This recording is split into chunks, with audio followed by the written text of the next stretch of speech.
whole. This means you may not seize on any one word, phrase, or image, or consider only one particular statement, phrase, or passage in isolation. In determining whether any of Mr. Waldman's statements are false and defamatory, you must read those statements in context as a whole. This means you may not seize on any one word, phrase, or image, or consider only one particular statement, phrase, or passage in isolation. Both parties have the burden of proving actual malice by clear and convincing evidence. To meet this burden, each party must prove by clear and convincing evidence that each statement was made or published, number one, with knowledge that the statement was false, or number two, so recklessly as to amount to a willful disregard for the truth, that is, with a high degree of awareness that the statement was probably false. Actual malice is a subjective analysis that looks to the state of the mind of the person who made the statement. If the person who made the statement is believed it was substantially accurate at the time of its publication, then it does not give rise to liability for defamation. The term actual malice should not be confused with the more common meanings of the word malice, such as ill will or hatred. Actual malice is not established merely because an author was motivated by ill will, prejudice, hostility, hatred, contempt, or even a desire to injure another. In order to find that Ms. Heard republished the original op-ed, including the headline, through a tweet on December 19, 2018, you must find that she retransmitted the defamatory material or redistributed the material with the goal of reaching a new audience. Stated differently, republication occurs when the speaker has affirmatively reiterated the statement. A hyperlink directing readers to a previous article on the same website does not direct the previous article to a new audience. Merely linking to an article does not amount to republication, but adding content to a linked article may constitute republication. You must determine whether any added content was intended to reach a new audience. If you find any content added to the hyperlink was intended to reach a new audience, it constitutes a republication. Further, if you find a republication occurred on December 19, 2018, then in order to find for Mr. Depp against Ms. Heard, you must also find by clear and convincing evidence that Ms. Heard made this republication with actual malice. A principal is a person or legal entity with power or right to control the means and methods of performance by which another person performs the principal's work.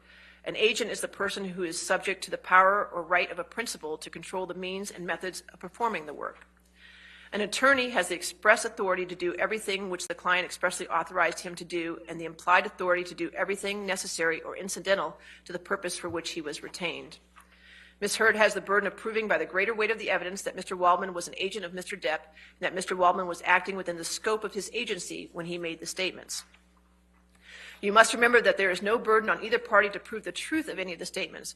Both parties were free to offer proof of truth, but by doing so, they do not assume the burden of convincing you of the truth of the statements. The burden remains on each party to prove that the statements he or she complains of are false. The rules of evidence ordinarily do not permit witnesses to testify as to opinions or conclusions. An exception to this rule exists as to those whom we call expert witnesses. Witnesses who, by education and experience, have become expert in some art, science, profession, or calling may state their opinions as to relevant and material matters in which they profess to be expert, and may also state their reasons for the opinion. You should consider each expert opinion received in evidence in this case and give it such weight as you may think it deserves. If you should decide that the opinions of an expert witness is not based upon sufficient education and experience, or if you should conclude that the reasons given in support of the opinion are not sound, or if you feel that it is outweighed by other evidence, you may disregard the opinion entirely. In considering the weight to be given to the testimony of expert witnesses whose opinions differ, you may consider the ability and character of the witnesses, their actions upon the witness stand, the weight and process of the reasoning by which they support their opinion, their possible bias in favor of the side for which they testify, the relative opportunities for study or observation of the matters about which they testify, and any other matters which serve to illuminate their statements. In considering the weight to be given to the testimony of expert witnesses, you should consider the basis for his or her opinion and the manner by which he or she arrived at it, and the underlying fact and data upon which he or she relied. An expert witness was asked whether statements contained in published treatises, periodicals, or pamphlets are reliable authority of a type normally relied upon by others in his or her field of expertise. This evidence is permitted to test the knowledge, accuracy, and opinions of the expert witness. And if such evidence is established as a reliable authority by expert testimony, it may be considered by you along with the other evidence in the case. In considering the evidence, you are not limited to the bald statements of the witnesses. In other words, you are not limited solely to what you see and hear as the witnesses testify. On the contrary, you are permitted to draw from the facts which you find to have been proven such reasonable inferences as may seem justified in the light of your own experience. During the trial of this case, certain testimony has been presented to you by way of video depositions. You should give this testimony the same consideration as to its weight and credibility as you give to the testimony of witnesses who testified here in court. You must not discount any testimony merely because it was shown to you by video recording. When one of the parties testifies unequivocally to the facts within his or her own knowledge, those statements of fact and the necessary inferences from them are binding upon him or her. He or she cannot rely on other evidence in conflict with his or her own testimony to strengthen his or her case. However, you must consider his or her testimony as a whole, and you must consider a statement made in one part of his or her testimony in the light of any explanation or clarification made elsewhere in his or her testimony. Any fact that may be proved by direct evidence may be proved by circumstantial evidence.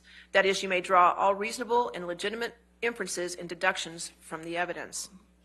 If you believe from the case that a witness, other than Mr. Depp or Ms. Heard, previously made a statement inconsistent with his or her testimony at this trial, the only purpose for which that statement may be considered by you is its bearing on the witness's credibility. It is not evidence that what the witness previously said was true. If you believe from the evidence that Ms. Heard or Mr. Depp previously made a statement inconsistent with her or his testimony at this trial, that previous statement may be considered by you as evidence that what Ms. Heard or Mr. Depp previously said was true. In reaching your verdict in this case, you are to consider the testimony and evidence. Sometimes attorneys stated objections during the course of this trial and instructed a witness not to answer a question. Objections and instructions to witnesses are not evidence, and you may not consider them in reaching your verdict, nor are you to draw any inference from the fact that an objection was made. You must not consider any matter that was rejected or stricken by the court. It is not evidence and should be discarded. Any amount of damages requested by a party is not evidence in this case. You should not consider it as evidence in arriving at your verdict. If you find your verdict for Mr. Depp or Ms. Heard, then he or she is entitled to recover compensatory damages without any proof of actual or pecuniary injury. As a result, injury to Mr. Depp or Ms. Heard's personal and business reputation, humiliation, and embarrassment is presumed. If you find either party liable for defamation, then in determining the amount of damages to which the opposing party is entitled, you may take into consideration all the circumstances surrounding the defamatory statements, the occasions on which they were made, and the extent of their publication, the nature and character of the insult, the probable effect on those who heard the statements, and their probable and natural effect upon the defamed party's personal feelings and upon his or her standing in the community and in business. Your verdict should be for the amount that will fully and fairly compensate him or her for, number one, any loss or injury to his or her business, number two, any insult to him or her, including any pain, embarrassment, humiliation, or mental suffering, number three, any injury to his or her reputation, and number four, any actual out-of-pocket losses that were caused by the statements. Mr. Depp cannot recover damages for any harm that occurred after November 2nd, 2020. Ms. Heard can recover damages for any harm that occurred after Mr. Waldman's statements were published. The burden is on the party seeking damages to prove by the greater weight of the evidence each item of damages he or she claims and to prove that each item was caused by the defamatory statements at issue. Neither party is required to prove the exact amount of damages, but the party must show sufficient facts and circumstances to permit you to make a reasonable estimate of each item. If either party fails to do so, then he or she cannot recover for that item. If you have found by clear and convincing evidence that the statements in the op-ed were made with knowledge that they were false or so recklessly as to amount to a willful disregard for the truth, that is, with a high degree of awareness that the statements were probably false, then you may award punitive damages to punish Ms. Heard for such actions and to serve as an example to prevent others from making such statements in the future. You must state separately in your verdict any amount you allow as compensatory damages, if any, and the amount you allow as punitive damages.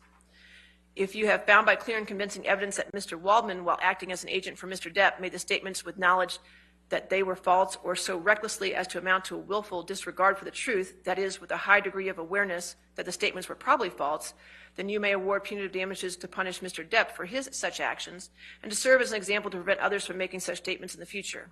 You must state separately in your verdict any amount you allow as compensatory damages, if any, and the amount you allow as punitive damages. All right, closing arguments.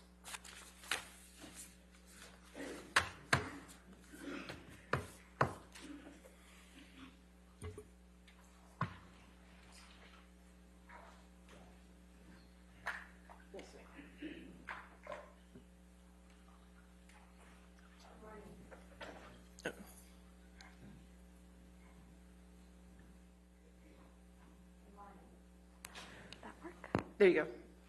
You got it. I think so. Good. No, you had it for a second.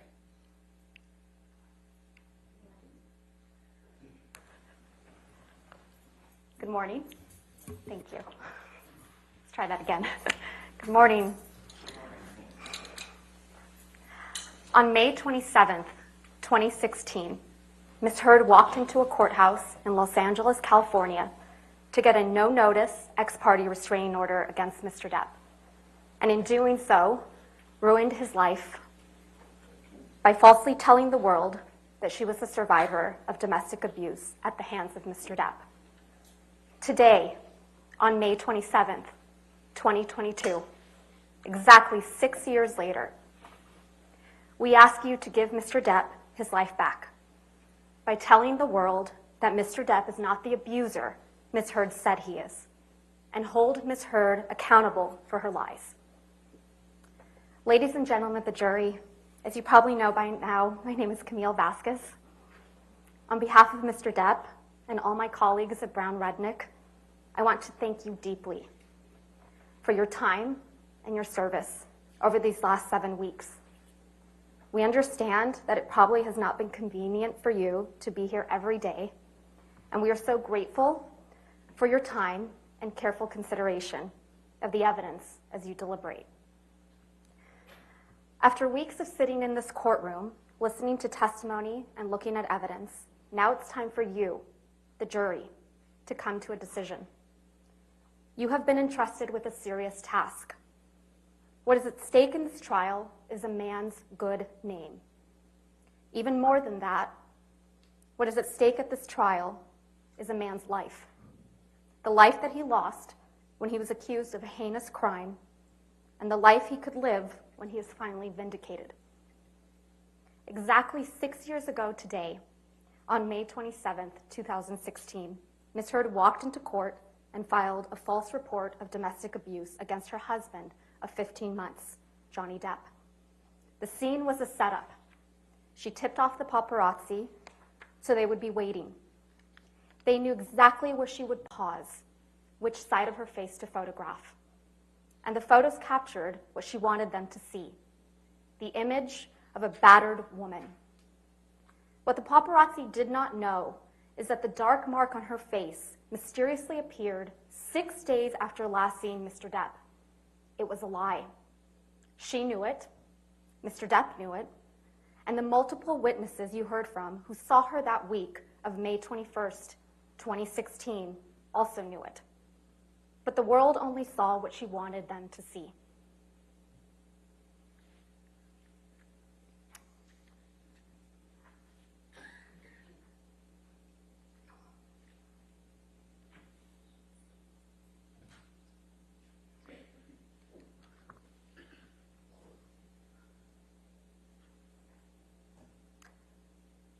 Two years later, when promoting the biggest role of her career until this trial, Ms. Heard presented herself to the world as a public figure representing domestic abuse.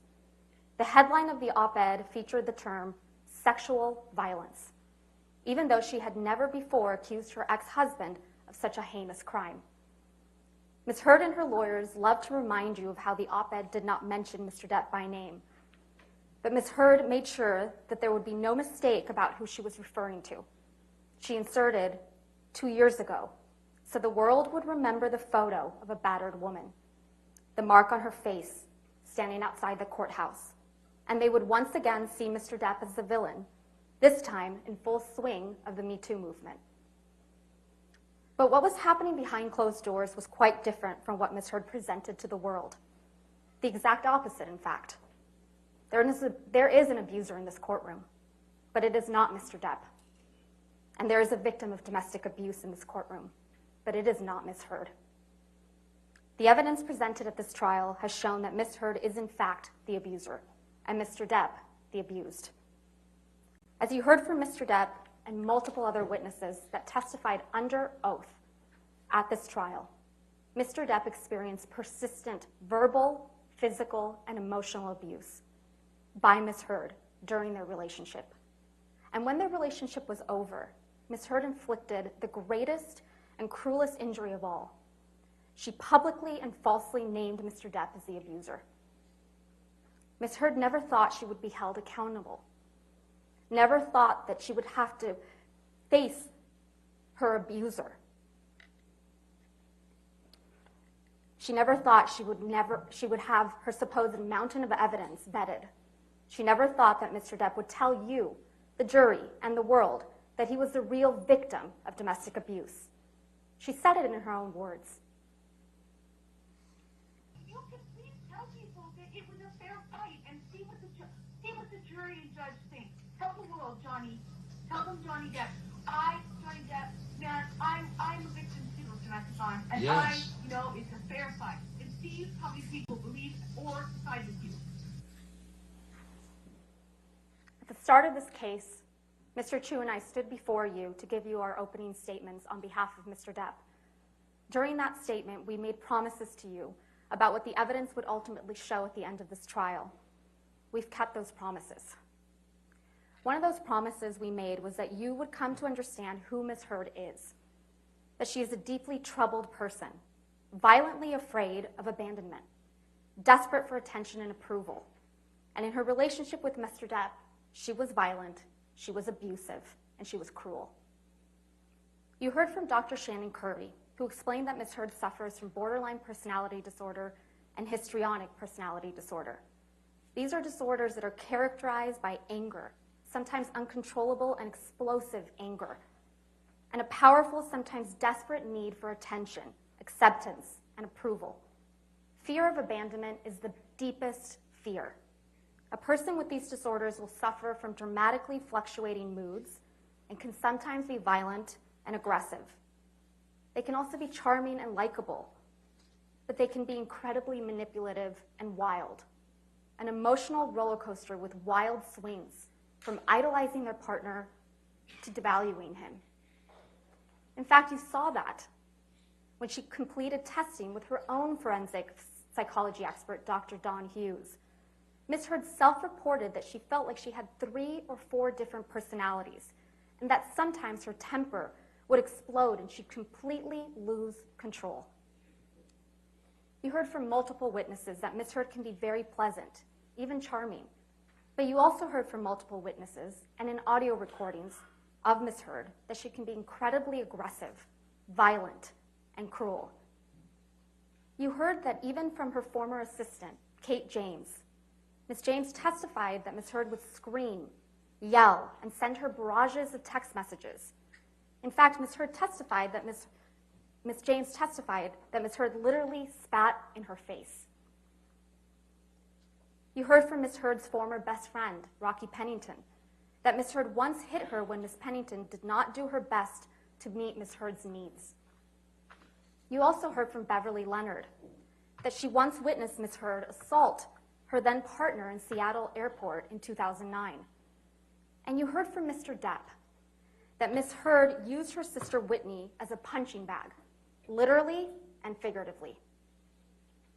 You also heard overwhelming evidence from Mr. Depp and the people that were around him and Ms. Heard during their relationship, that Mr. Depp suffered persistent verbal and physical abuse at the hands of Ms. Heard.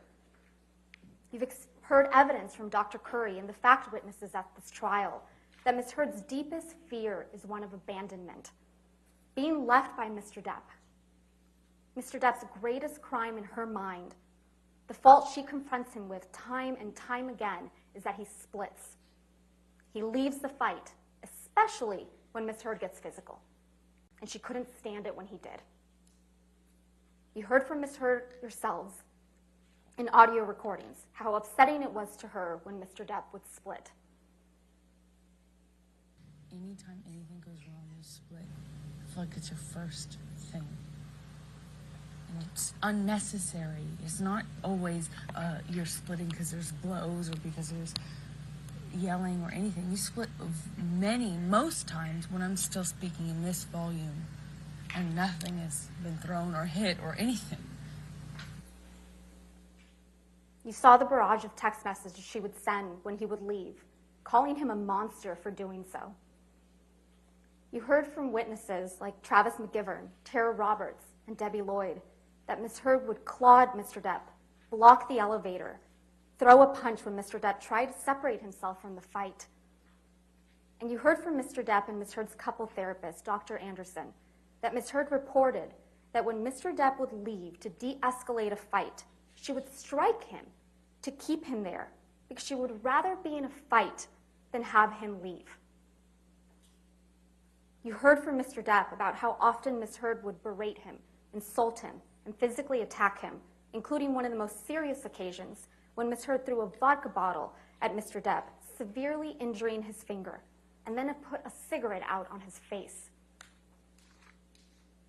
You heard from Mr. Depp that this whole incident in Australia started because Ms. Heard was enraged that Mr. Depp wanted a post-nuptial agreement, and she wasn't in his will, just a month after getting married. When her husband was seriously injured and bleeding from a partially amputated finger, what did Ms. Heard do? She pursued him. She kept coming after him, because that's what she does. She wouldn't stop. It's not to get you mad. It's just to get out of a bad situation that's happening before it gets worse. In Australia, when we had the big fight where I lost the tip of my finger, at least 5 bathrooms and 2 bedrooms I went to avoid talking to me, to To avoid escape working the- it out. That's to the escape problem. the fight. You don't escape the fight. You escape the solution. No. You escape the solution. No. You escape figuring it out. We cannot work it out if you run away to the bathroom every time. You heard Mr. Depp testify he went through something like a nervous breakdown that day, and he wrote a lot of things on mirrors and other places. Again, what did Ms. Heard do as her husband was bleeding from serious injury? She wrote snarky messages right back to him. She denied it under oath to you, but the evidence you saw speaks for itself. You heard from Mr. Depp's security, Sean Bett, who was aware of constant arguing and bickering. He witnessed Ms. Heard calling Mr. Depp names. Fat ass. Fuck you, Johnny. Mr. Bett testified that he saw and documented injuries on Mr. Depp.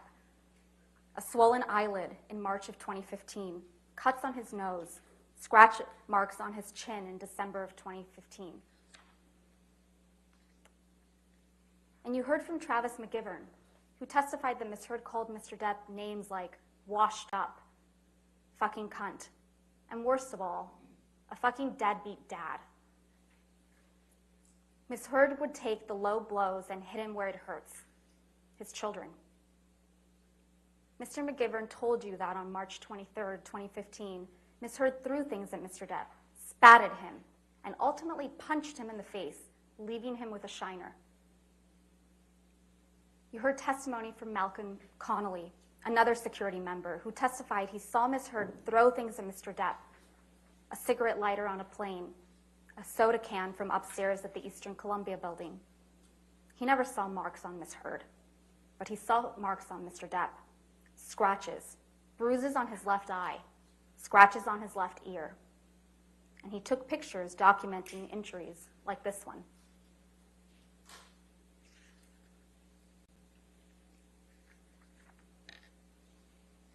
You also heard from Tara Roberts, a manager at Mr. Depp's Island, who witnessed Ms. Heard telling Mr. Depp that he was washed up and would die fat and lonely. You also heard from Ms. Roberts that she witnessed Ms. Heard clawing and grabbing at Mr. Depp, grabbing his hair, trying to pull him back to her, and Mr. Depp had a visible injury to his nose on that occasion. Most importantly, you heard from Ms. Heard yourselves on multiple audio recordings admitting to being physically violent with Mr. Depp. You heard Ms. Heard admit to hitting Mr. Depp. And then you fucking clap. I remember hitting you as a response to the door thing.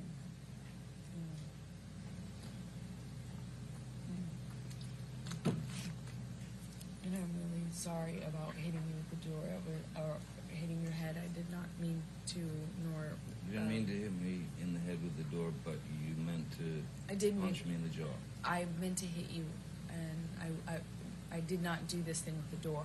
I do remember, I did mean to hit you. So that you didn't mean? The door? No, God, no, I didn't. But punching me in the jaw. I didn't. Okay, I'm sorry I hit you. I did mean to hit you, but it was in response. I just reacted in response to my foot. I just reacted. You heard her admit it again and claim Mr. Depp was a baby for complaining about the abuse. And I watched you lie, and then I didn't punch you, by the way. I'm sorry that I didn't hit you across the face in a proper slap, but I was hitting you. It was not punching you. Babe, you're not punched. Don't tell me what it feels like to be punched. You know, you've been in a lot of fights. You've been around a long time. I know. Yeah. No, when you fucking have a close You fist. didn't get punched. You got hit. I'm sorry I hit you like this, but I did not punch you. I did not fucking deck you. I fucking was hitting you. I don't know what the motion of my actual hand was, but you're fine. I did not hurt you. I did not punch you. I was hitting you. How are you? What am I supposed to do? Do this? I'm not sitting here bitching about it, am I? You are. That's the difference between me and you. You're a fucking baby. Because you started. You are such a baby. Grow the fuck up, Because you Johnny. started physical fights. I did start a physical fight. Yeah, you did. So I had to Because- get the fuck out of there. Yes, you did. So you did the right thing, the big thing. You know what? You are admirable. Take a minute to really think about what you just heard there.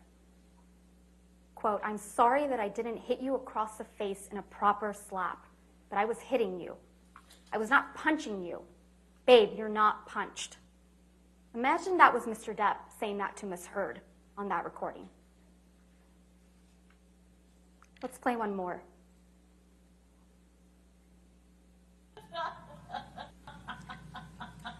That fake laugh. That fake laugh is too much to take. No, I'm sure she's. That fake laugh is so disgusting. I'm sure she's great. I'm sure she's great. I'm thinking that you can give me some of No. the best performances in No, the fucking you're tragedy. right. I don't. It's all about performance. It's about performance and you. How am I? I don't regret. I don't regret. Oh, what else? I What don't else that regret. you did? Oh, come on. don't B regret. word. No, I Come don't on. regret. Lay it on me. What else? What else other things do you want to add? Can't talk You to you when you fucking sound lying piece of foggy, shit. but- What? Oh, Like a no. I kid show. want to know. Get I out. want Get out, your Uber's out. I'm kind of waiting. Go get it. Yeah, I'll be in the Wait, is there no other place for you to run in your 1,500 houses to go run? Come on, go be a real married man. Go deal with your shit the way that a man does. Go run to the next house. Every man does. Yeah. Go. Go on, Run please. away. This is the real Miss Heard, the one in the audio recordings, not the one you saw in this courtroom. What you didn't hear on a single recording you heard in this case, and there were many played by both parties, is Mr. Depp ever admitting to hitting, punching, or kicking Miss Heard. You didn't hear it. It doesn't exist. It didn't happen. And despite the fact that Mr. Depp and Ms. Heard are heard discussing many of the alleged incidents you've heard about at this trial, like Australia and the Bahamas, you never heard Ms. Heard accuse Mr. Depp of sexual assault. Unlike Mr. Depp, who you heard admit to and own up to his past mistakes and his struggles, particularly with drugs and alcohol, Ms. Heard will not admit that she has ever done anything wrong. But she cannot deny what you heard on those recordings. As much as Ms. Heard and her lawyers have tried to make this case about Mr. Depp's language, it is Ms. Heard that repeatedly admits to violence. By April and May of 2016, Mr. Depp had reached his limit. His mother was dying. His finances were a mess. And when he showed up late to Ms. Heard's 30th birthday party because a meeting with his new business manager, Edward White, had gone late, Ms. Heard, of course, was not understanding. She was furious. You heard from Mr. Depp, both in this courtroom and on audio recordings, that Ms. Heard punched him that evening. He left with Travis McGivern, and the next morning he learned that someone had left feces on his bed. Ms. Heard denies responsibility, but she admitted to the prank to Starling Jenkins. You heard him testify to that effect. For almost a month after that, they didn't see each other. And you heard from Mr. Depp that when his mother died on May 20th, 2016, he resolved to leave Ms. Heard. He was done. And when Ms. Heard learned that Mr. Depp was done, that she was really losing him, she went on the attack. She filed for divorce before Mr. Depp could. Then, as you heard from Mr. Depp's divorce lawyer, Laura Wasser, Ms. Heard sent a letter demanding financial support. And when her demands weren't met, Ms. Heard struck a blow against Mr. Depp that was more damaging than any physical blow she had ever landed. When she walked into court 6 years ago today, on May 27th, 2016, to get a domestic violence restraining order against Mr. Depp, she did so in front of paparazzi with a mark on her face. The evidence presented at this trial demonstrates that Ms. Heard didn't just want a divorce. She wanted to ruin him. Ms. Heard denied alerting TMZ to the TRO filing in this courtroom. But you heard testimony from Morgan Tremaine that TMZ knew to go to the courthouse, knew what side of her face the alleged bruise was on, and that Ms. Heard would pause. She would pause for paparazzi, who got the photos that ended up splashed across newspapers and magazines. Ms. Heard testified that she did not personally give photographs of her apparent injuries to People magazine, but somehow these pictures that she took and maintained on her devices ended up on the cover of People magazine 1 month later.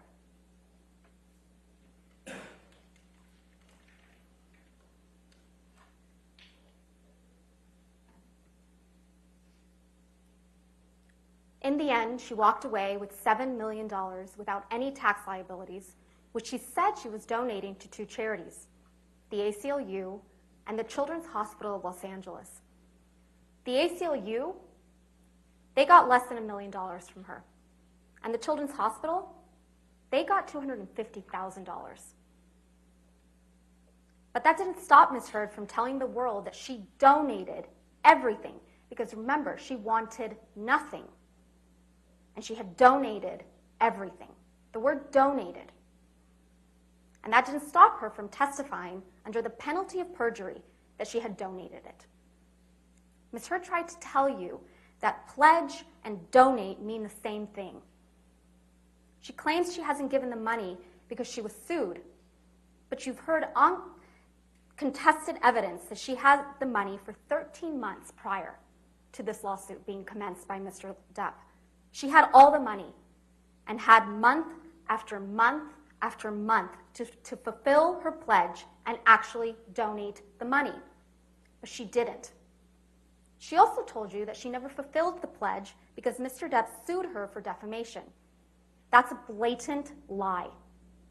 It was Ms. Heard who fired the first shot after the divorce was finalized, when she sought to initiate an arbitration against Mr. Depp for defamation 3 months before the op-ed was even published, and 6 months before Mr. Depp filed this lawsuit.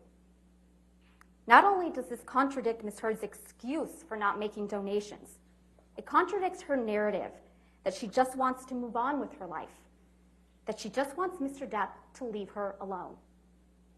Lies. That is Ms. Heard's narrative. Lies upon lies.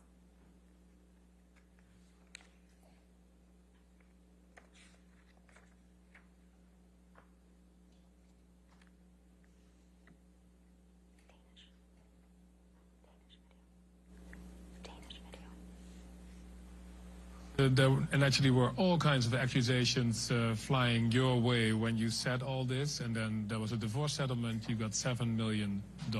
People were saying this is all about the money, but then you did something that twisted that whole argument. What did you do with that money? $7 million in total was donated to, I split it between the ACLU and Children's Hospital of Los Angeles. ACLU is a human rights organization. Sorry, ACLU is a prominent organization, nonprofit organization in the United States. Yeah. It's called the American Civil Liberties Union, and they work on behalf of marginalized communities on the ground and in legislative reform. Right. And well, more power to you, because that's something that I've never heard of. I wanted nothing.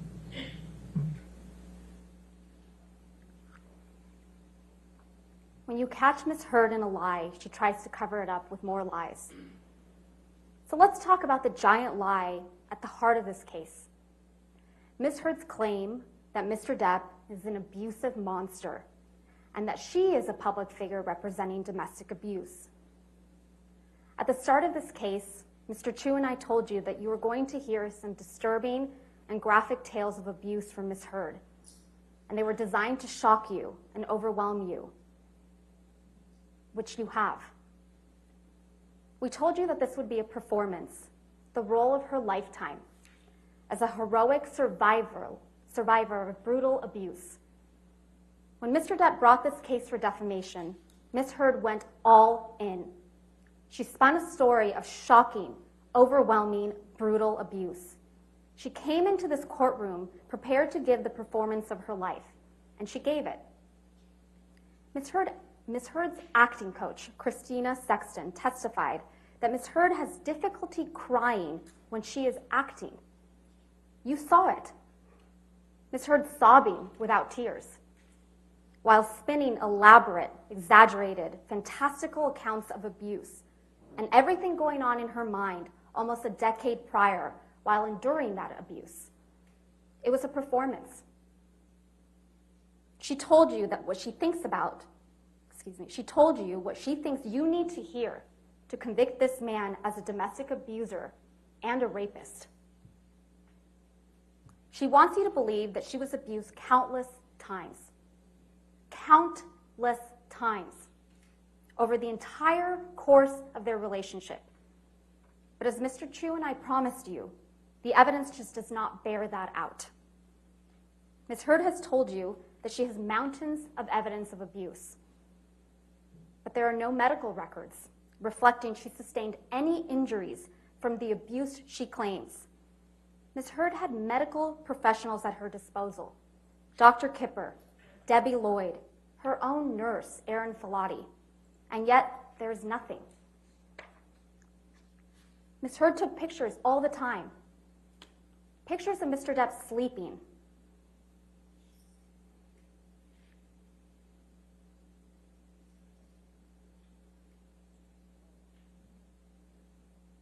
Pictures of cocaine. Pictures of property damage. Pictures of herself. And as an actress, she was photographed all the time. Where are the pictures of the horrific injuries Ms. Heard describes? Ms. Heard also took audio recordings and videos frequently. Where are the videos of Mr. Depp attacking her? Where are the audio recordings of Mr. Depp admitting to or apologizing for physical abuse? There are none. What Ms. Heard has, and what you've seen multiple times, is a video of Mr. Depp banging some cabinets around in a kitchen.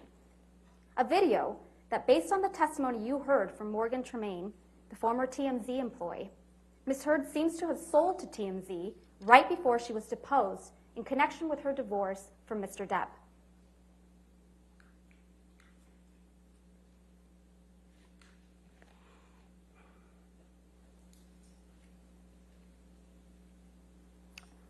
Sure, Ms. Heard can point to text messages where Mr. Depp is apologizing to her, but never for violence. Ms. Heard's counsel showed you Defendant's Exhibit 325, where Mr. Depp says sorry for, quote, my behavior. I'm a fucking savage. But this is not an apology for physical violence. It's an apology for the, quote, these heinous, slinging insults. Mr. Depp is apologizing for the words he used. Unlike Ms. Heard, who you heard apologizing for physical violence in multiple audio recordings, you have never heard that from Mr. Depp, because he never used physical violence against Ms. Heard. Ms. Heard told you that Mr. Depp started abusing her right from the very beginning of her relationship, starting at the beginning of 2012. But she has repeatedly testified under oath differently to having spent a year of bliss with Mr. Depp before he ever laid a hand on her. And now, in this courtroom, she has suddenly erased an entire year of magic. She wants you to believe that instead of hitting her after a year of magic, Mr. Depp was hitting her immediately. The good times she has testified to about repeatedly in the past apparently never happened. And with the good times erased, Ms. Heard wants you to believe that she gave Mr. Depp a big knife that said, hasta la muerte, until death, to the man who supposedly would get drunk and high and beat her.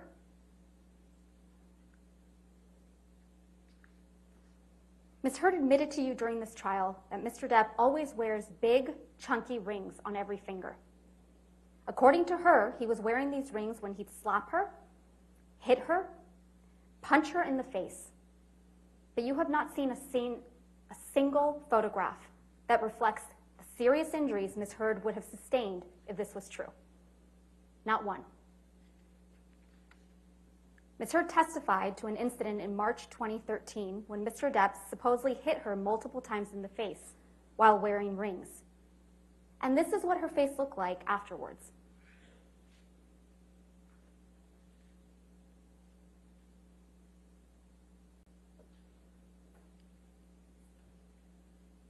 Ms. Heard testified to an incident in Russia where she claims Mr. Depp whacked her in the face and gave her a bloody nose. She didn't take pictures of her bloody nose, but her photograph was taken on that trip, and this is what she looked like.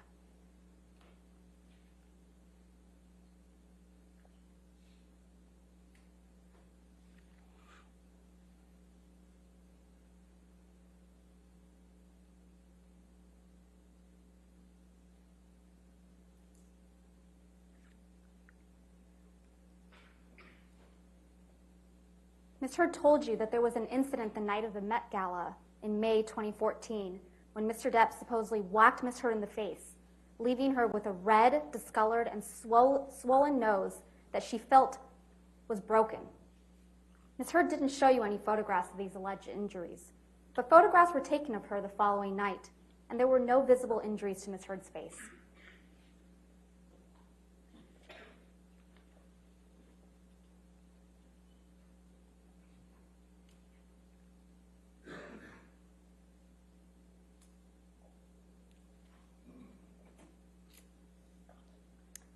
Ms. Heard testified that in January 2015, while she and Mr. Depp were in Tokyo, Mr. Depp knelt on her back so aggressively that she was concerned that bruises would be visible in her backless dress.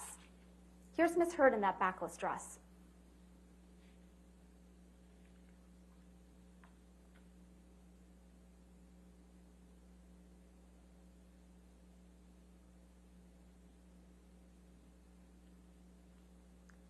Ms. Heard testified that after an incident in December 2015, she had 2 black eyes, a broken nose, and chunks of hair missing. The assault was allegedly so violent that there was blood left all over the pillows, and Mr. Depp had broken the bed frame. Pictures were taken of that bed frame.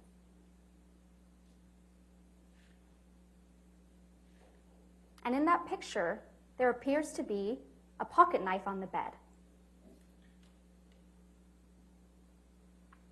And that picture fails to capture the bloody pillows.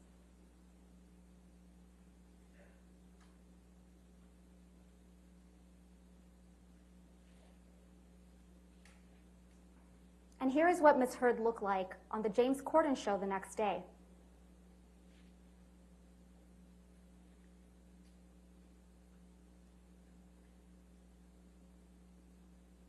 Indeed, you heard from Ms. Heard's own nurse, Erin Filati, that she saw her a day or 2 afterwards and could not visualize the injuries Ms. Heard described. Ms. Heard did take pictures of herself after this alleged incident. But are the injuries reflected in these photographs consistent? That's the question. Are they consistent with the brutal assault and serious injuries Ms. Heard has testified to? Or are these injuries more consistent with Mr. Depp's testimony that he and Ms. Heard bumped heads while he was trying to restrain Ms. Heard to keep her from attacking him?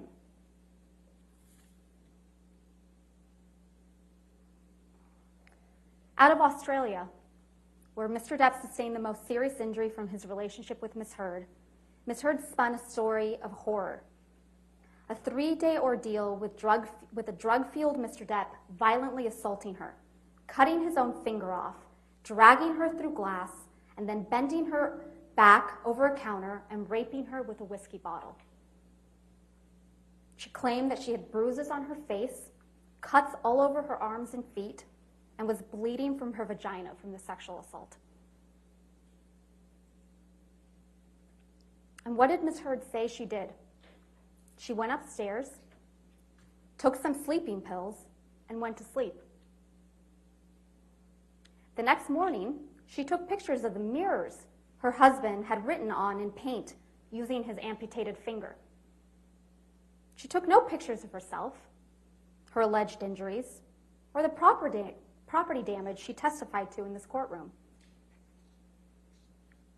When Malcolm Connolly, Jerry Judge, Dr. Kipper, and Nurse Debbie Lloyd arrived to extract Mr. Depp and get him medical treatment for his finger injury, you heard from Mr. Connolly, Dr. Kipper, and Ms. Lloyd. All of them testified they did not observe any injuries to Ms. Heard, and no one, including Ms. Heard, testified that she sought medical treatment. You also heard from Ben King. He also saw Ms. Heard right after this alleged incident. He flew home with her to Los Angeles. He testified that Ms. Heard didn't want to leave, that she said, I can't leave. It will be the end if I leave. He also testified that once they did leave for Los Angeles, Ms. Heard asked him if he ever got so mad he just lost it. When Ms. Heard arrived in Los Angeles, she saw Travis McGivern, who also testified he observed no injuries, and her personal nurse, Erin Filati, who documented no requests for medical treatment and no injuries in her nursing notes for Ms. Heard. You heard from Mr. Depp's sister, Christy, that she also saw Ms. Heard when she arrived back to Los Angeles and observed no injuries on Ms. Heard. Christy testified that when she told Ms. Heard her fighting with Mr. Depp was unsustainable, Ms. Heard responded that Christy should get off her cross, that Mr. Depp liked her feisty. Ms. Heard's testimony about what occurred in Australia just doesn't add up. That's because there was a monster in that house in Australia, but it wasn't Mr. Depp.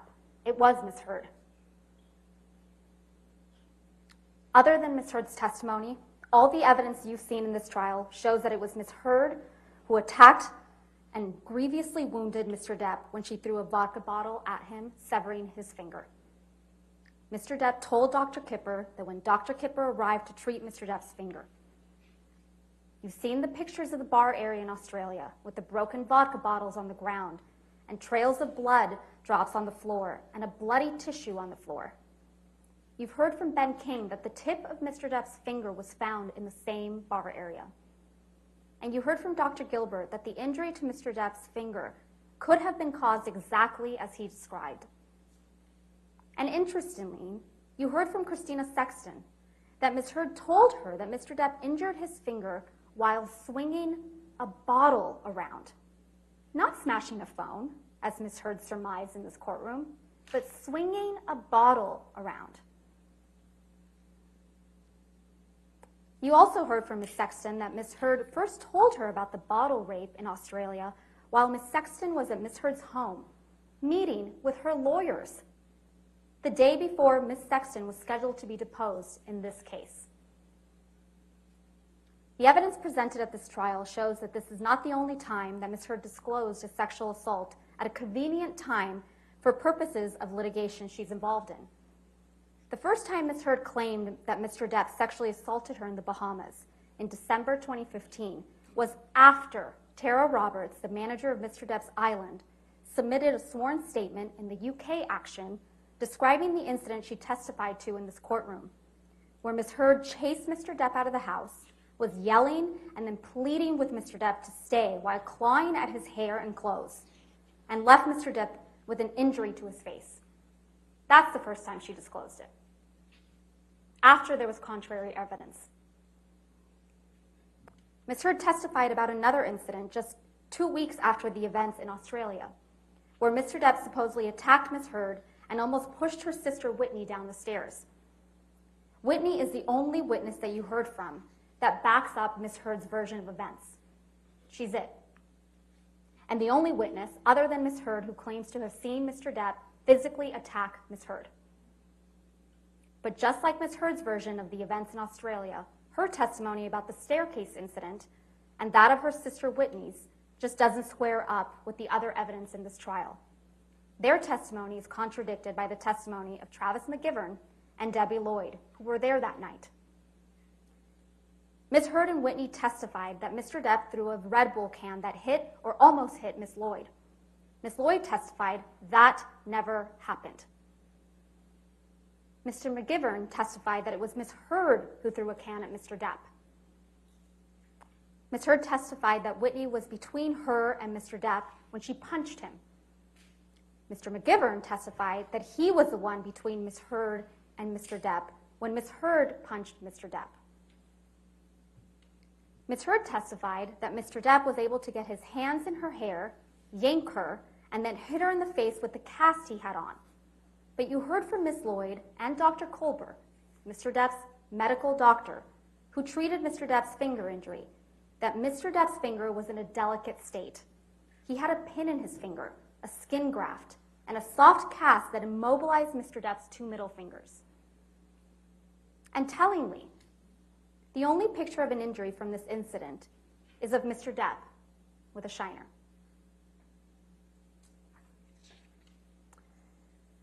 And then we have May 21st, 2016.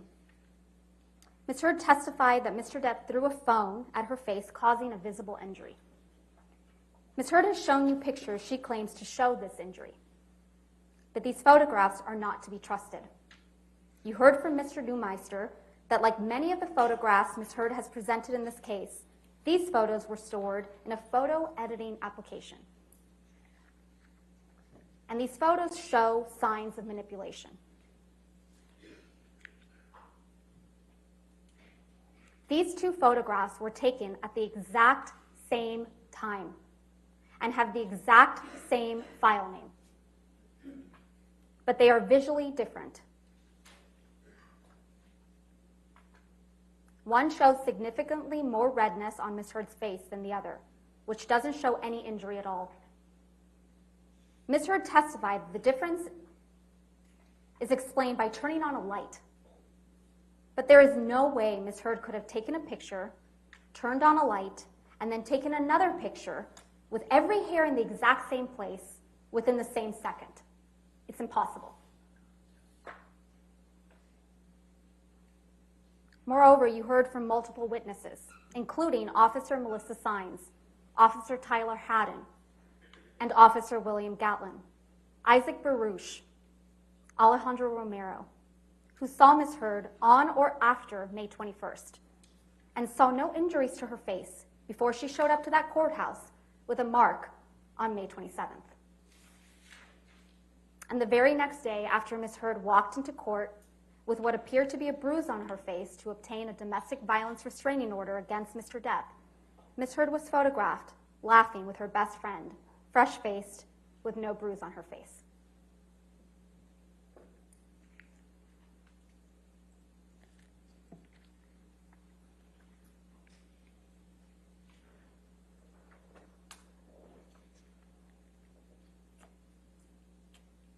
The mountain of evidence that Mr. Depp abused Ms. Heard is simply not there.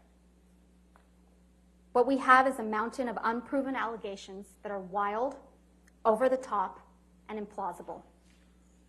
And you can't pick and choose which of these wild allegations to believe and which ones to disregard. You either believe all of it or none of it. Either Mr. Depp sexually assaulted Ms. Heard with a bottle in Australia, or Ms. Heard got up on that stand in front of all of you and made up that horrific tale of abuse.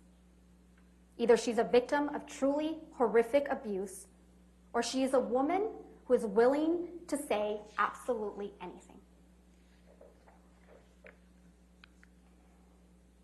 It is disturbing to think that Ms. Heard would make up the horrific tales of abuse that she testified to in this courtroom. But this case doesn't come down to whether you believe Ms. Heard or you believe Mr. Depp.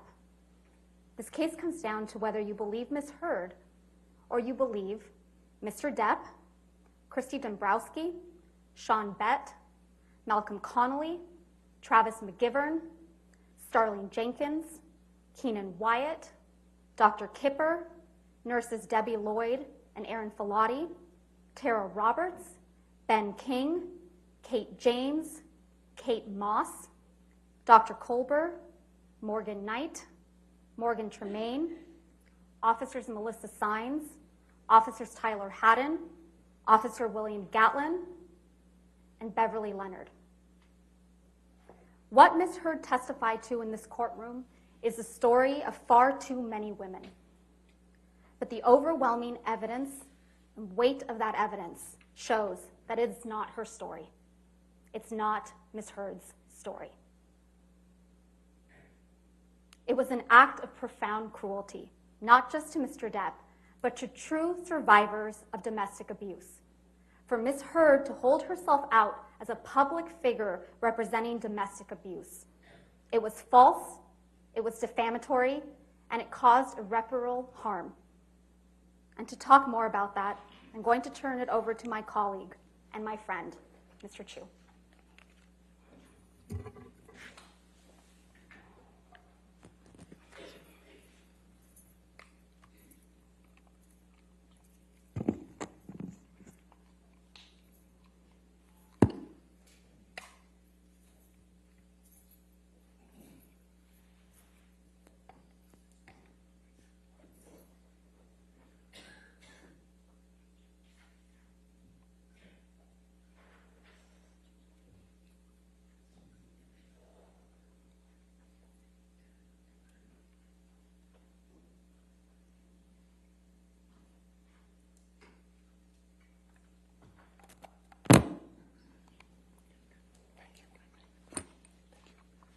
Thank you, Camille. Logistics are not our strong suit.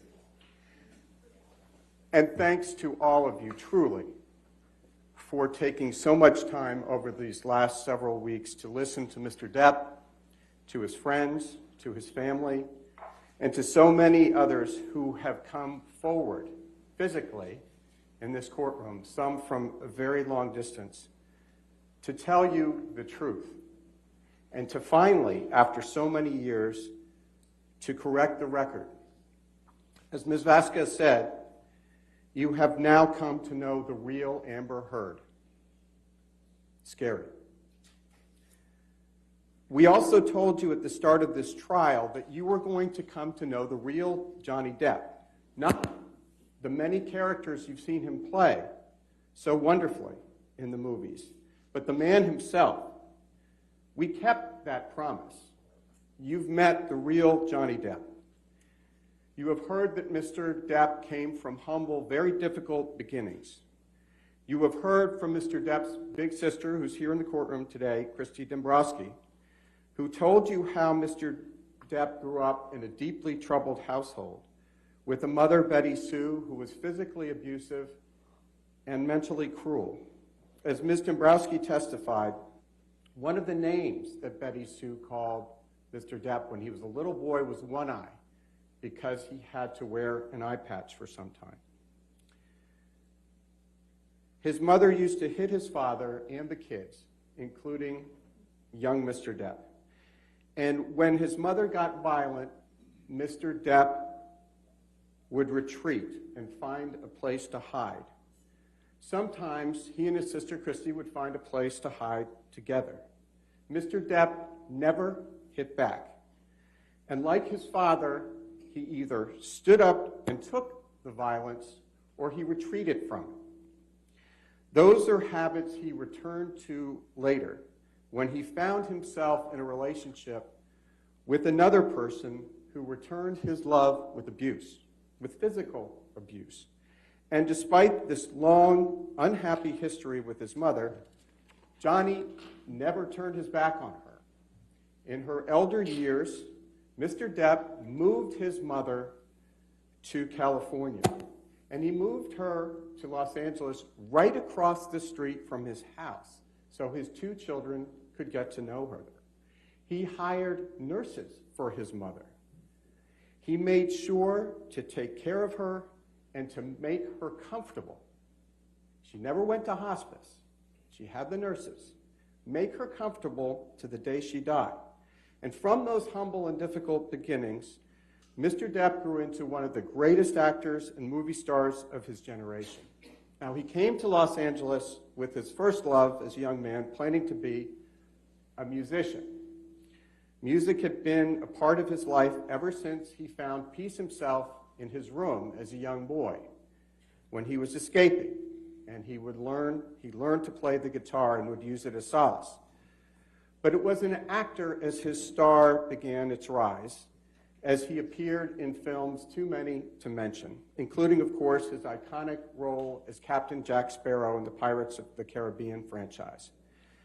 Fame came with challenges to Mr. Depp and his family.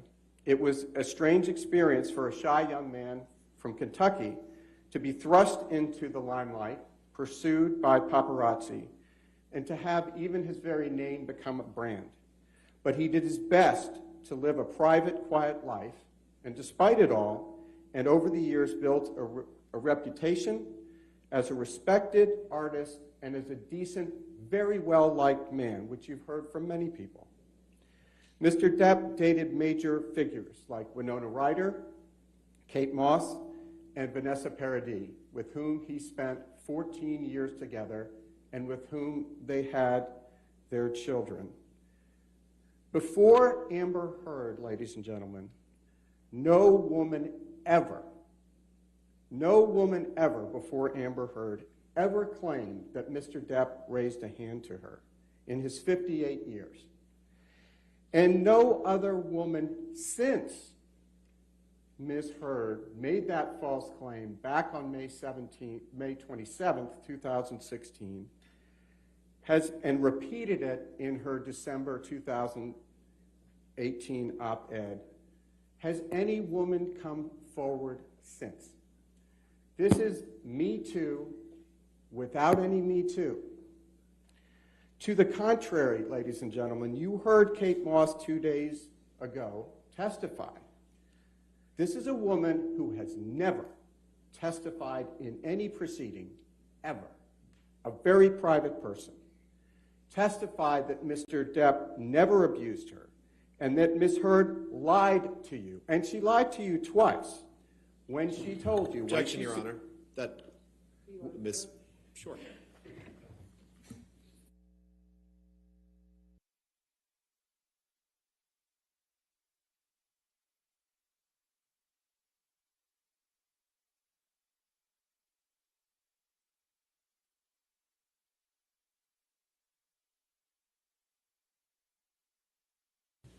Ladies and gentlemen, as I was saying, Ms. Heard lied to you twice when she suggested to you that Mr. Depp pushed Kate Moss down the stairs.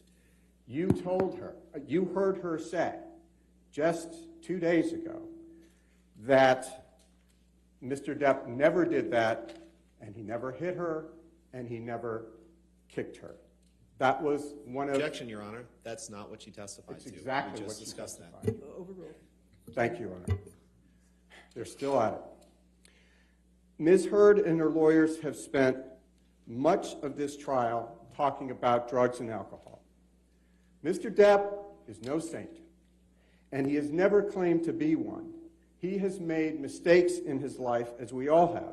Yes, he has struggled with drugs and alcohol, but you never heard him deny that. We told you that in the opening statement. He owns his flaws. He admits to them. He told you all about them. But he is not a violent abuser. He's not an abuser, as Ms. Heard claims. And he did not and does not deserve to have his life, his legacy, destroyed by a vicious lie. And this is, as Ms. Vasquez said, this is the 6th anniversary of that.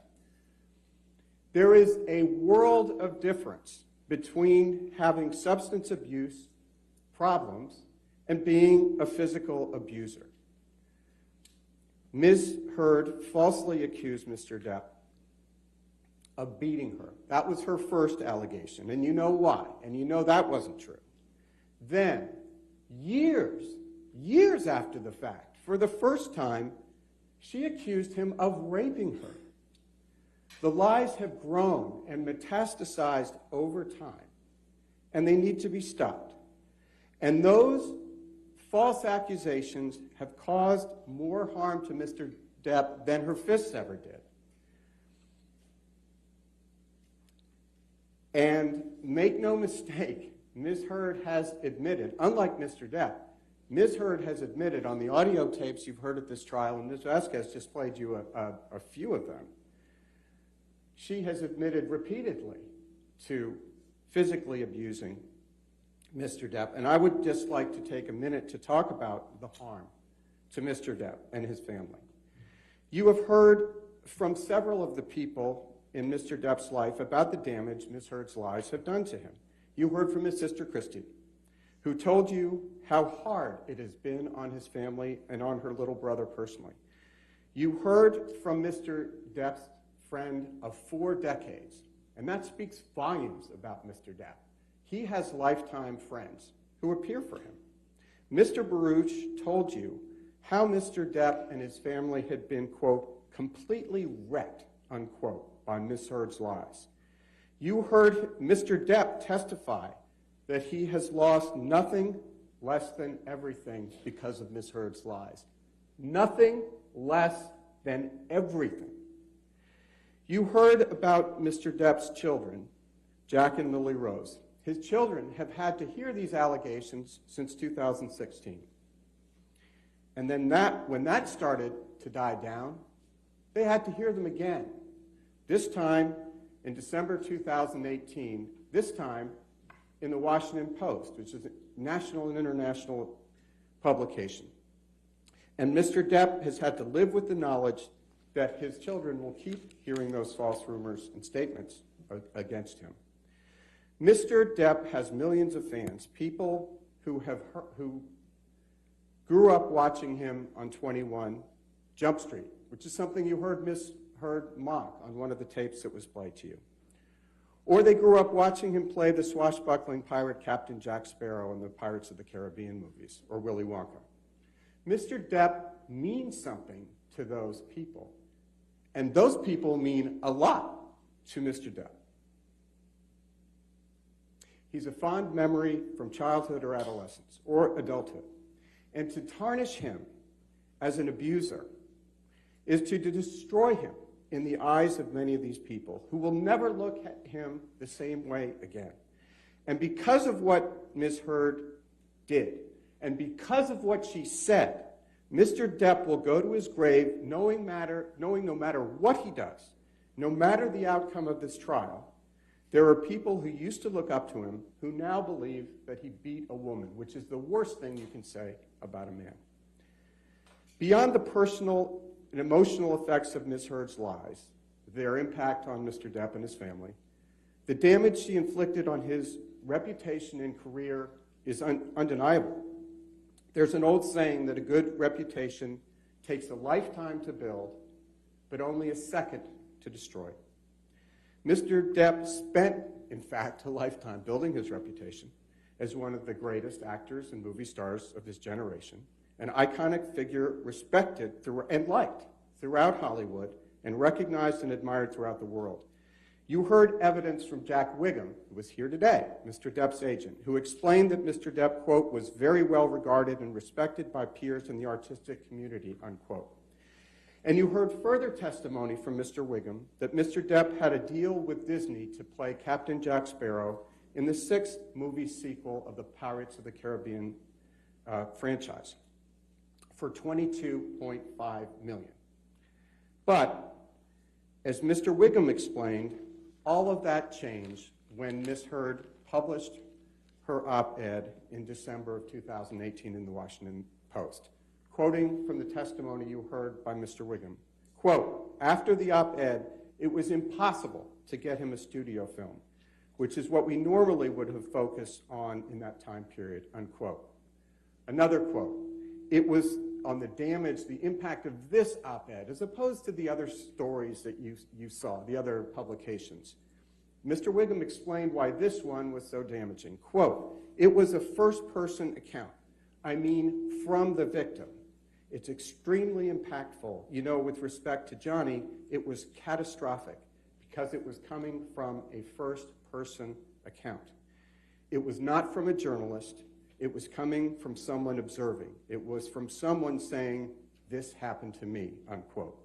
You also heard from Richard Marks, an expert in the inner workings of Hollywood and the entertainment industry, who explained that the impact of Ms. Heard's allocations on Mr. Depp was devastating. Quote, "It's devastating.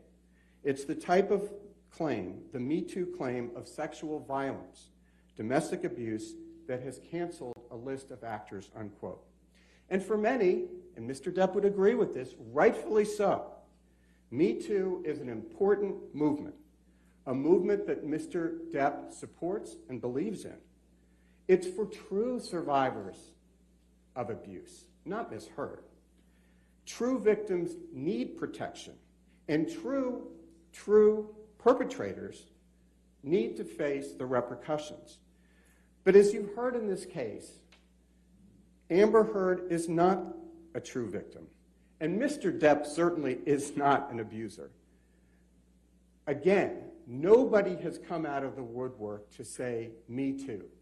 This is the unique and singular Me Too case where there's not a single Me Too. In fact, to the contrary, Kate Moss, who was in a romantic relationship with Mr. Depp for 3 years, which he broke off, came forward to say, no, he never pushed her down any stairs.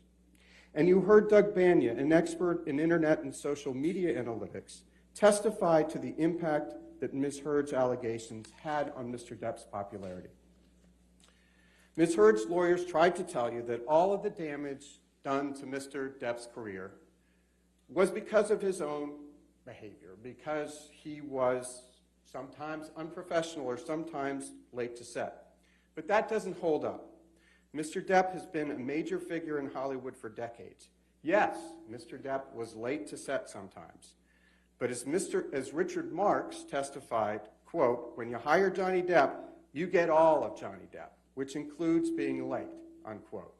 Keenan Wyatt, who has worked for decades as a sound engineer on some of Mr. Depp's films, said much the same thing. And by the way, Mr. Wyatt is not and never has been an employee of Mr. Depp. He's just worked with him on movies. Mr. Depp wasn't canceled by Hollywood because he was sometimes late to set. He was canceled because Ms. Heard falsely accused him of domestic violence and sexual violence on the pages of the Washington Post on December 18, 2018, repeating the prior lies of May 17, 2016. And as you saw at trial, Ms. Heard published the op-ed on December 18, 2018, 2 years after her public allegations of domestic abuse. Ms. Heard's publication of the op-ed coincided with the release of her major movie Aquaman that December. And it coincided as well with her announcement on Twitter that she was becoming an ACLU ambassador for women's rights. And in that op-ed, Ms. Heard repeated her false allegations against Mr. Depp. Now, she didn't mention his name. She didn't have to. Everyone knew exactly who and what Ms. Heard was talking about. Ms. Heard got on the stand and tried to tell you that the op-ed was not about Mr. Depp. She then said, well, it wasn't just about Mr. Depp. But she couldn't deny, and this was yesterday, that this was at least partly about Mr. Depp. The op-ed obviously is about Mr. Depp, and the testimony at trial proves that. You will recall testimony from the ACLU's representative, an attorney, stating that Mr. Depp's name was included in drafts of the op-ed and that they and others understood that the op-ed was about Mr. Depp. Specifically, the ACLU representative testified, among other things, quote, "Based on my review of prior drafts of the op-ed, I knew that she was referring to Johnny Depp and the marriage," unquote. Ms. Heard's claim that the op-ed is not about Mr. Depp is just another one of her many, many lies. In fact, what you have seen time and time again through the course of this trial is that Ms. Heard lies. She lies all the time about things that are important and the things that aren't important. She just can't seem to stop. And as Ms. Vasquez said, what she routinely does is she doesn't take ownership or responsibility for anything, and she has an excuse for everything. But in this courtroom, confronted with the evidence, she can't run away from her own words. As my colleague said, words matter, and Ms. Heard is condemned by her own words. So Tom, let's please take a look at the words she used in her op-ed, which is Plaintiff's Exhibit 1, and which Ms. Heard published in December 2018, 2 years after she first publicly accused Mr. Depp of being an abuser on May 27, 2016. The title of the op-ed reads, as you can see, quote, Amber Heard, I spoke up against sexual violence and faced our culture's wrath. That has to change, unquote. Below that, Ms. Heard states, quote, then 2 years ago, I became a public figure representing domestic abuse, and I felt the full force of our culture's wrath for women who speak out, unquote. And below that, Ms. Heard states, quote, I had the rare vantage point of seeing in real time how institutions protect men accused of abuse, unquote. Each of those statements clearly refers to Ms. Heard's allegations against Mr. Depp. And taken collectively, their message and their implication about Mr. Depp is clear, i.e. that Ms. Heard is a survivor of domestic abuse and that Mr. Depp is a perpetrator. The context in the rest of the op-ed makes that clear as well. Consider, for instance, this line, quote, imagine a powerful man as a ship, like the Titanic. That ship is a huge enterprise. When it strikes an iceberg, there are a lot of people on board desperate to patch up holes, not because they believe in or even care about the ship, but because their own fates depend upon the enterprise, unquote. Everyone in Hollywood knew, and everyone in this courtroom now knows exactly what Ms. Heard intended those words to mean. The ship, the Titanic, is Mr. Depp, and Ms. Heard was the iceberg that sank him. That's precisely what Ms. Heard was saying in the op-ed. And in just the same way, everyone in Hollywood knew, and Hollywood and elsewhere knew exactly what Ms. Heard meant by the words, quote, 2 years ago, I became a public figure representing domestic abuse, unquote. That was a clear reference to the day 2 years earlier, on May 27, 2016. And as Ms. Vasquez said, that was 6 years to the day. That's when his life ended. That was 6 years ago to this day, when Ms. Heard, on May 27, 2016, walked into court with her publicist, Jody Gottlieb, having tipped off TMZ, with an alleged mark on her face to accuse Mr. Depp of abuse. As always, Ms. Heard was quite mindful of her image. She was careful to portray herself as the innocent representative of abuse survivors, and by implication, Mr. Depp as the perpetrator of domestic abuse. She was the woman who, in the words of her title, supposedly, quote, spoke up against sexual violence, unquote. Now, Ms. Heard has done a lot to try to walk away from the title in particular. That's true to form. She has testified that she didn't write it, and she will argue later that she shouldn't be held liable because she didn't write it. But as the court's instructions, which you heard this morning, make clear, Ms. Heard didn't have to personally write any part of the op-ed for her to defame Mr. Depp through implication in the Washington Post. And let's please, Tom, turn to Plaintiff's Exhibit 3.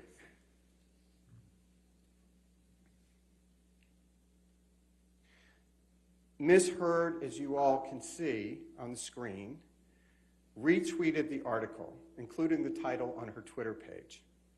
Ms. Heard put her name on it.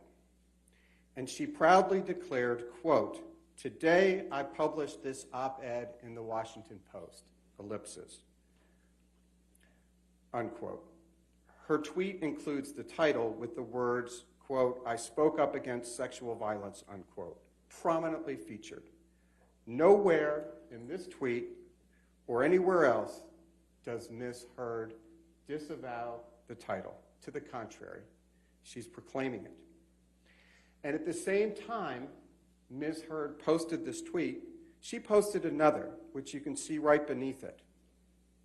Quote, "I'm honored to announce my role as an ACLU ambassador on women's rights," unquote, aggrandizing herself at the expense of Mr. Depp. So make no mistake, this was about Mr. Depp. In the wake of the Me Too movement, with her ACLU ambassadorship and a major movie coming out, Ms. Heard was trading on her accusations of abuse against Mr. Depp. She was reminding everyone of those allegations. She was once again taking on the role of her lifetime, the heroic survivor of vicious abuse, or to use her phrase, quote, "a public figure representing abuse." And she was once again casting Mr. Depp as the villain in her drama, the supposed perpetrator of that abuse.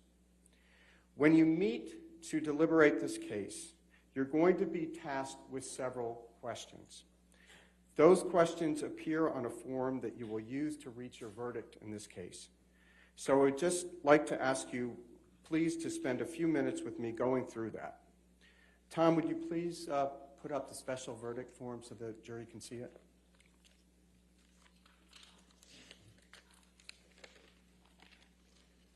Some of it's hard to read, so maybe Tom might please blow it up. Oh, thank you very much. You will see here the first page of the verdict form relating to Mr. Depp's claim for defamation against Ms. Heard. There are 3 pages relating to Mr. Depp's claim, one for each of the 3 defamatory statements in the op-ed that form the basis of Mr. Depp's claim against Ms. Heard. You've heard those 3 statements many times, but they bear repeating, I promise, just once more here. 1, quote, "I spoke up against sexual violence and faced our culture's wrath. That has to change," unquote. 2, then 2 years ago, I became a public figure representing domestic abuse, and I felt the full force of our culture's wrath for women who speak out, unquote. 3, I had the rare vantage point of seeing in real time how institutions protect men accused of abuse, unquote. Now, there are 7 questions that you will need to please answer with respect to each of those statements. So that's 21 questions, I think, but 7 as to each statement. 1, was the statement made or published by Ms. Heard? 2, was the statement about Mr. Depp? 3, was the statement false? 4, did the statement have a defamatory implication about Mr. Depp? 5, was the defamatory implication designed and intended by Ms. Heard? 6, was the defamatory implication conveyed to someone other than Mr. Depp? 7, did Ms. Heard make the statement with actual malice, which is, Her Honor explained, meaning did Ms. Heard make the statement knowing it was false or with reckless disregard as to the truth? Ladies and gentlemen, the evidence clearly shows that the answers to those 7 questions are all yes. And if you answer yes to all of those questions, which you should, we respectfully submit, you will be asked to state the amount of damages to which Mr. Depp is entitled. In the wake of the Me Too movement, movie producers know better than to cast a movie star who has been accused of domestic and sexual violence. And it is entirely within your discretion as jurors to quantify the amount of money that constitutes fair compensation for Mr. Depp's pain and humiliation inflicted by Ms. Heard's defamation. But while Mr. Depp certainly is entitled to monetary compensation, this case, at least for Mr. Depp, has never been about money. This case for Mr. Depp has never been about money. Nor is it about punishing Ms. Heard. It is about Mr. Depp's reputation and freeing him from the prison in which he has lived for the last 6 years, and it's 6 years to the day. The most important questions for Mr. Depp, the ones truly at the heart of this case, are questions 2, 3, and 4 on the verdict form.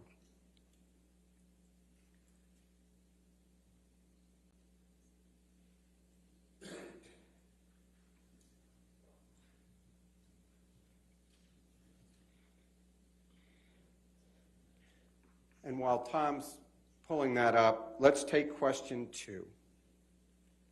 Thank you. Were the statements about Mr. Depp? Yes. 2 points here. 1, when the ACLU pitched the op-ed to the Washington Post, I think you'll remember this, they pitched it as, quote, a piece by Amber Heard, who, as you know, was beaten up during her brief marriage to Johnny Depp, unquote.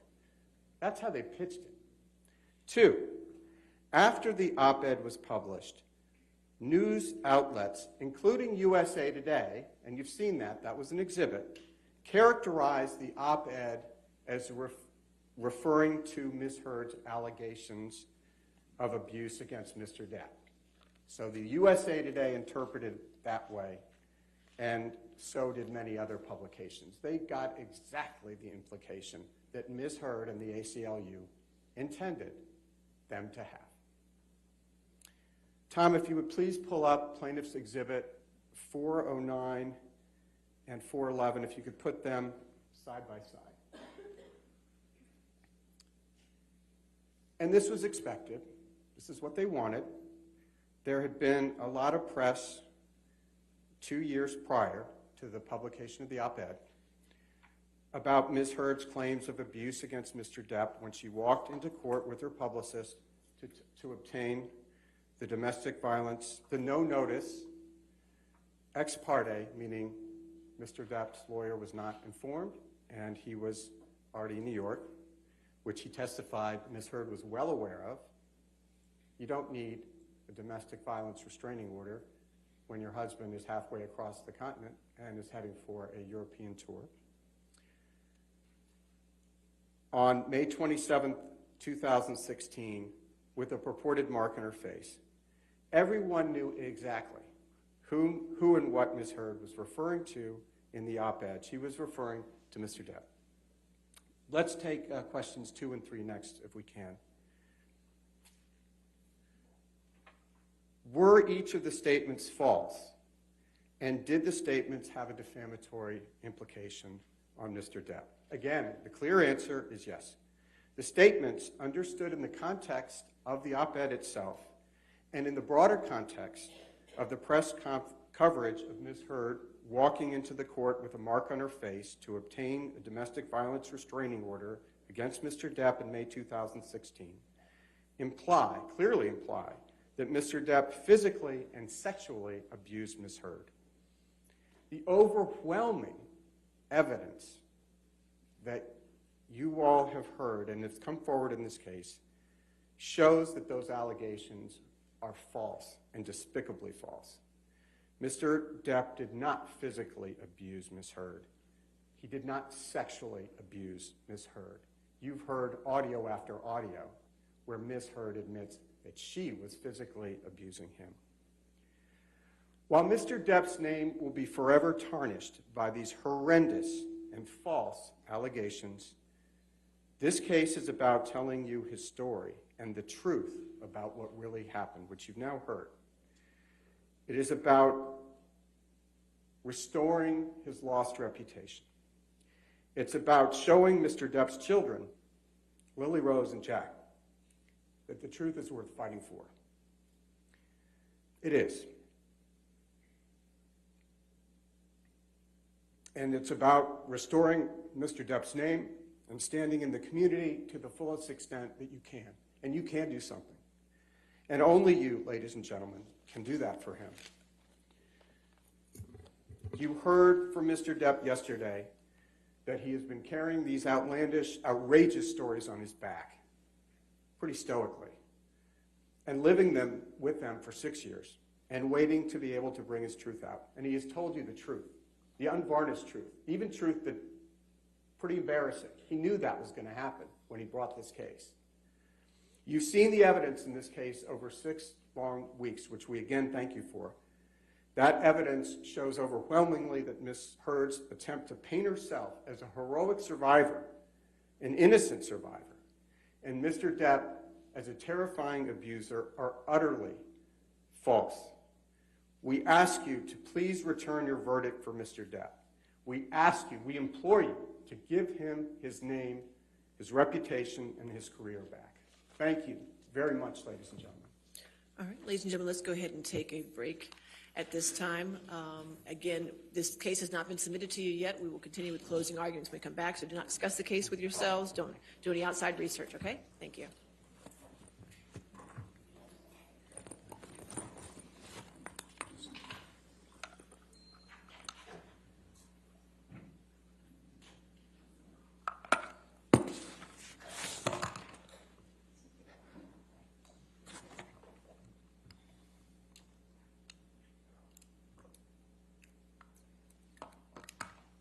All right, let's come back at 11:05. Oh, okay.